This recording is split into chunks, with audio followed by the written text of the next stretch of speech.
হঠাৎ বদলে গেছে কুষ্টিয়া সদর উপজেলার বড়িয়া ভাদালিয়াপাড়া গ্রাম। এই গ্রামের রাস্তার পাশে এখন সারি সারি রঙিন খাঁচা। প্রায় ৫ কিলোমিটার রাস্তার দুই পাশে সারিবদ্ধভাবে লাল সবুজ প্লাস্টিকের খাঁচার মধ্যে ২,০০০-এর বেশি তেজপাতা, দারুচিনি সহ বিভিন্ন ধরনের মশলার গাছ রোপণ করা হয়েছে। সব মিলিয়ে এ যেন এক বিশাল কর্মযোগ। আমদানি নির্ভরতা কমানোর দীর্ঘমেয়াদী প্রকল্প নিয়ে সরকারি প্রণোদনায় এই মশলা গ্রাম গড়ে তোলা হয়েছে।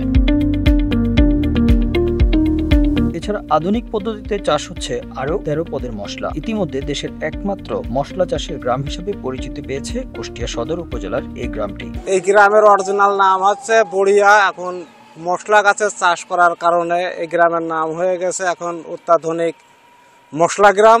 দূর দূরান্ত থেকে অনেকে দেখতে আসে। এই জায়গায় যাই আমি মশলা চাষ আছে আমার হচ্ছে ১৩ রকম আইটেম। ১৩ রকম আইটেম আছে। আপনার হচ্ছে আদা আছে, হলুদ আছে, পেঁয়াজ আছে, রসুন আছে, আপনার ক্যাপসিকাম আছে, মরিচ আছে, এবং দেখতে তো পাচ্ছেন জিরা। মানুষের আসতেই আছে এই জিরার জন্য, মানে বাড়ির থেকে আমার কোথাও যাওয়ার জন্য পরিবেশ নাই।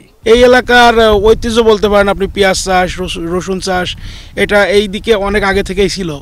এর সঙ্গে এখন নতুন ধরনের যেসব মশলা আমরা আগে ভাবতে পারি নাই যে আমাদের এলাকায়ও হইতে পারে। আমাদের বড়িয়া ৩ নম্বর ওয়ার্ডে এটা লাগাইছে উপজেলা সরকার থেকে। এটা তো আমাদের দেশেরই একটা উন্নয়ন, আর এটা তো মনে করেন যে এর আগে কোথাও ছিল না, বাংলাদেশের কোথাও নাই। মশলার উন্নত জাত ও প্রযুক্তি সম্প্রসারণ প্রকল্পের আওতায় সারা দেশের মধ্যে এই একটি গ্রামকে বেছে নেওয়া হয়েছে। ৫ বছরের প্রকল্পে যুক্ত হয়েছেন ১০০ কৃষক পরিবার। পাইলট একটি প্রজেক্ট যেটা হচ্ছে আমাদের কুষ্টিয়া সদর উপজেলার বটতল ভাদালিয়াপাড়া গ্রামে বাস্তবায়িত হয়েছে, যেটা বাংলাদেশের মধ্যে একমাত্র মশলা গ্রাম।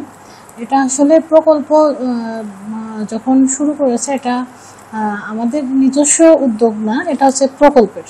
এটা এই চিন্তা ভাবনা থেকে করা হয়েছে আমাদের এই কুষ্টিয়া সদর উপজেলার এই কুষ্টিয়া জেলার মধ্যে এই জায়গাটি হচ্ছে আশেপাশের বিভিন্ন জেলার, মানে বাংলাদেশের এই পার্শ্ববর্তী জেলাগুলোর একটা সেন্টার পয়েন্ট। সেখানে হচ্ছে মশলার বিভিন্ন চারা উৎপাদিত হবে বা মশলার বীজ উৎপাদিত হবে, সেটা যাতে সহজেই বিভিন্ন জেলায় এটা হচ্ছে পৌঁছে যেতে পারে। মডেল মশলা গ্রামে মশলা চাষের পাশাপাশি মশলার বীজ ও চারা বিক্রি করে অধিক মুনাফা আয় করতে পারবেন কৃষকরা।